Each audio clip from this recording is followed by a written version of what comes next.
Aquaba, la famille, Aquaba chez vous.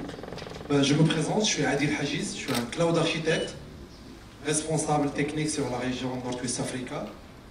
Et l'objectif de cette présentation, de vous expliquer le why, start with why. Pourquoi Nutanix? Alors, Nutanix, c'est une plateforme ou bien une solution leader, tout ce qui est hyperconvergé. On a créé le marché de l'hyperconvergence et notre objectif, c'était toujours de rendre l'infrastructure invisible. Au lieu d'avoir cette infrastructure, ce qu'on appelle aujourd'hui une infrastructure traditionnelle, legacy, qui se compose de 3 couches. Couche de virtualisation, couche de réseau SAN, la baie de stockage, avec 3 interfaces de management, gestion de contrat de maintenance, gestion de cycle de vie de chaque couche, 3 domaines d'expertise, 3 silos. L'objectif de Nutanix, de rassembler tout ce qui est serveur, réseau, stockage sur une plateforme, ce qu'on appelle un cluster Nutanix, une plateforme hyper convergée, sur laquelle on va commencer pour un besoin. On va commencer avec un cluster de 3 nœuds, qu'on va le faire évoluer en fonction de vos besoins. Et finalement, c'est le besoin client sur laquelle on va faire le design de votre infrastructure. Pourquoi? Parce que sur une plateforme Nutanix, on peut mixer de n'importe quel type de configuration. C'est de hybride, full flash avec SSD, full flash en NVMe. On peut mixer de différentes générations de processeurs sur le même cluster. Et finalement, on va avoir une plateforme qui est disponible, scalable, avec une interface de management unique. On a plus que 300 clients sur la région Nord-Ouest Africa et sur Abidjan, on a plus que 22 clients. Des grands projets et des petits projets. On a des clients avec plus que 60 nœuds et des clients avec 3 nœuds. D'accord? Et avec le même niveau de satisfaction. Mais on se retrouve que nos clients, les prospects, l'utilisateur d'une manière générale, ils ne demandent plus que les machines virtuelles aujourd'hui. Ils ne demandent plus que le stockage. Aujourd'hui, ils demandent au-delà des machines virtuelles, ils demandent des clusters Kubernetes. Ils demandent ce qu'on appelle de stockage unifié, de stockage fichier, de stockage objet, de stockage en mode bloc. Ils demandent aussi tout ce qui est SDL, tout ce qui est gestion de réseau d'une manière software pour renforcer la sécurité, pour créer ce qu'on appelle, pour gérer tout ce qui est trafic est, ouest, nord, sud.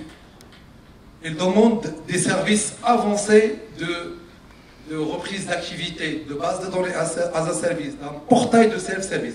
En fait, c'est quoi? Ils demandent ce qu'ils retrouvent aujourd'hui dans le cloud public. C'est ça l'expérience qu'on retrouve dans le cloud public, juste que dans le cloud public, on n'a pas le contrôle. On n'a pas ce qu'on appelle la souveraineté de données. C'est pour cela que Nutanix a su changer d'une architecture leader sur l'hyperconvergé vers une plateforme de cloud entreprise. Aujourd'hui, Nutanix, c'est une plateforme de cloud d'entreprise au-delà de l'hyperconvergence. D'accord? Aujourd'hui, on peut déployer sur le même cluster des machines virtuelles et de la même manière, on peut gérer le stockage, le réseau, mais aussi on peut gérer tout ce qui est cluster Kubernetes. On peut avoir les stockages fichiers pour tout ce qui est stockage partagé pour les utilisateurs en CFS, en NFS, pour tout ce qui est gestion de la GED, la gestion de documents avec le stockage, avec Nutanix Files, le stockage objet, pour l'archivage, on a un client qui utilise 2 pétabytes de stockage objet sur Nutanix, juste pour tout ce qui est images ou bien photos capturées par les radars.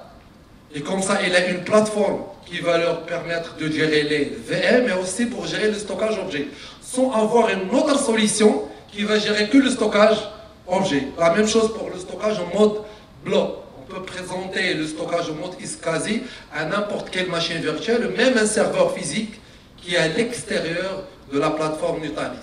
Aujourd'hui, on a un portail de self-service.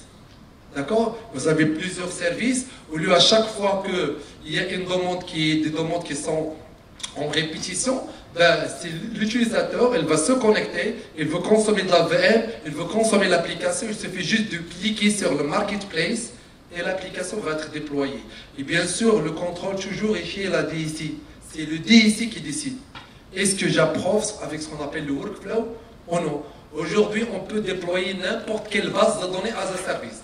Pourquoi? Parce que notre objectif, c'était avec Nutanix de rendre l'infrastructure invisible. Une fois qu'on a rendu cette infrastructure invisible, alors le SI il a plus de temps pour innover, pour automatiser, au lieu de gérer les faux problèmes de l'infrastructure. Je ne sais pas que vous passez le temps à s'amuser à gérer un câble qui est débranché, Java qu'il faut faire la mise à jour parce que j'arrive pas à se connecter à la veille de stockage. C'est ce genre de problème qu'on est en train de gérer là maintenant. Alors il faut faire le focus sur le métier. Parce que c'est le métier qui ramène l'argent. Avant, c'était pour le métier, les gens de IT ne font rien. Maintenant, on a tout ce qu'on appelle, entre parenthèses, la transformation digitale. Ça veut dire, si on n'a pas un ICI qui est considéré, qui va aider le métier, l'entreprise ne peut pas se développer. D'accord? Avec une architecture classique, le SI, ou bien l'infrastructure, est devenu un frein pour l'innovation. De la même façon, on a changé la manière de faire la reprise d'activité, ce qu'on appelle la réplication. On a la réplication granulaire à la VM. Ça dépend de votre RPO. Vous voulez une réplication synchrone, on sait le faire. Vous voulez faire une réplication asynchrone, sans changement d'architecture, on sait le faire. On est les seuls sur le market qui permet de faire une réplication near sync. Réplication asynchrone avec 30 secondes de RPO. Vous n'avez jamais entendu ça? 30 secondes de RPO entre deux sites, sans aucun prérequis par rapport à la bande passante. Et le moment où vous voulez passer à une réplication synchrone, on peut le passer. On ne va jamais remettre en cause l'architecture initiale. Et tout ça, c'est à travers même interface. Les bases de données as a service. Aujourd'hui, on peut déployer n'importe quelle base de données d'une manière automatique, standalone ou bien clusterisée. Base de données SQL, base de données SQL ou bien non SQL, avec un service qui s'appelle NDB ou bien un service qui s'appelle ERA. Et tout ça, finalement, vous allez le faire avec une interface unique et dans votre data center. Ça veut dire que cette plateforme n'est pas dans le cloud public, elle est dans votre data center. Ça veut dire que vous êtes là maintenant le cloud de votre entreprise. Parfait. Et finalement, on va vous ramener ce qu'on appelle les focus et les piliers de cloud public, mais chez vous. 1. Agilité d'automatisation. Vous avez un besoin, une demande, vous serez capable de la délivrer immédiatement. 2. Modèle, ce qu'on appelle pay as you grow. On n'est pas obligé. Ça veut dire, je me rappelle, on a le deuxième, ou bien le numéro 1 sur l'Afrique, qui est GS2E. Le premier projet qu'on a commencé, c'était avec 3 nœuds.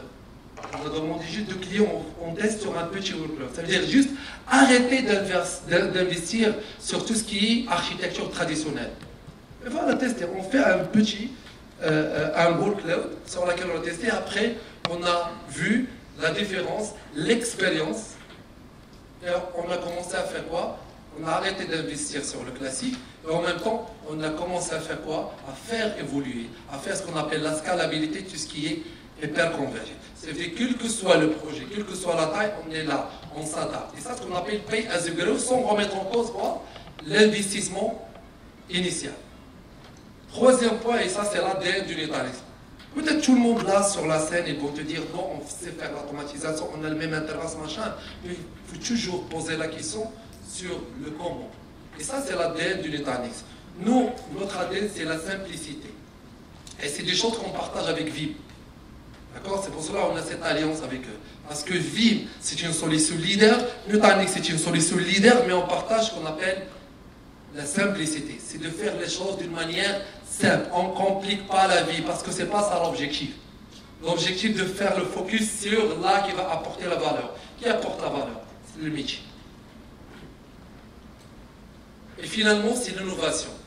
Nutanix, c'est un éditeur software, on n'est pas un constructeur.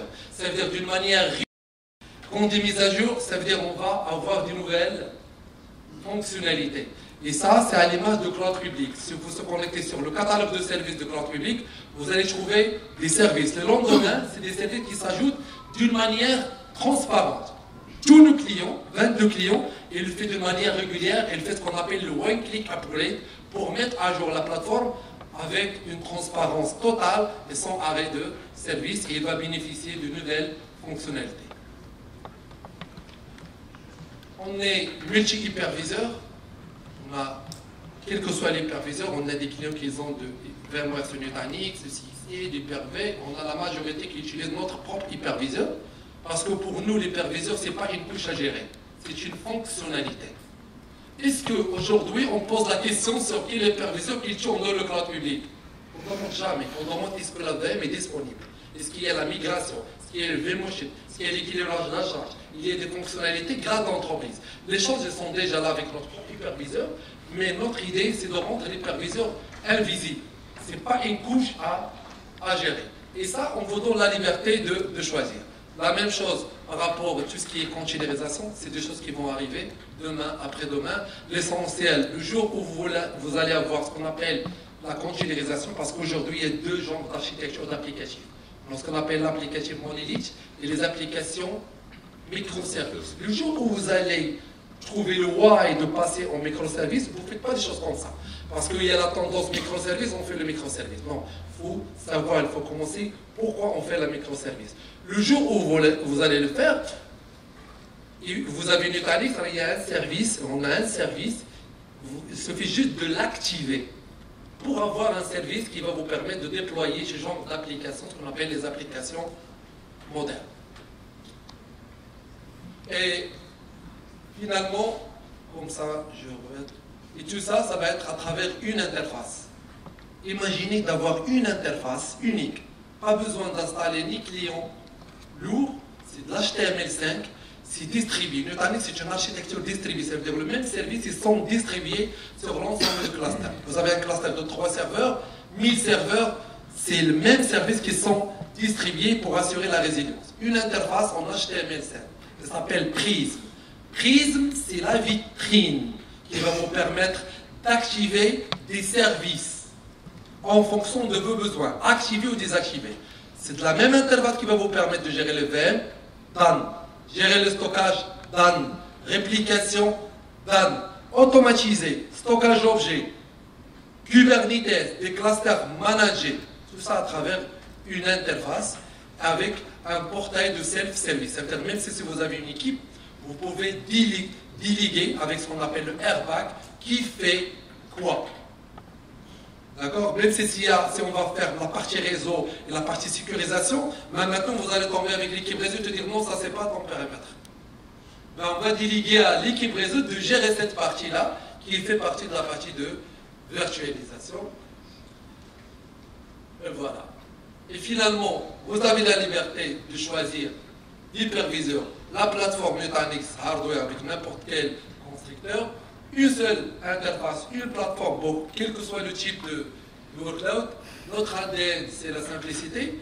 Et on a une présence, on a une équipe de 5 personnes qui sont là, avec nous distributeurs qui sont, notre distributeur qui est exclusif, avec Aziza, avec Fortuné qui sont là, on est là à votre disposition. Et voilà. Et merci pour votre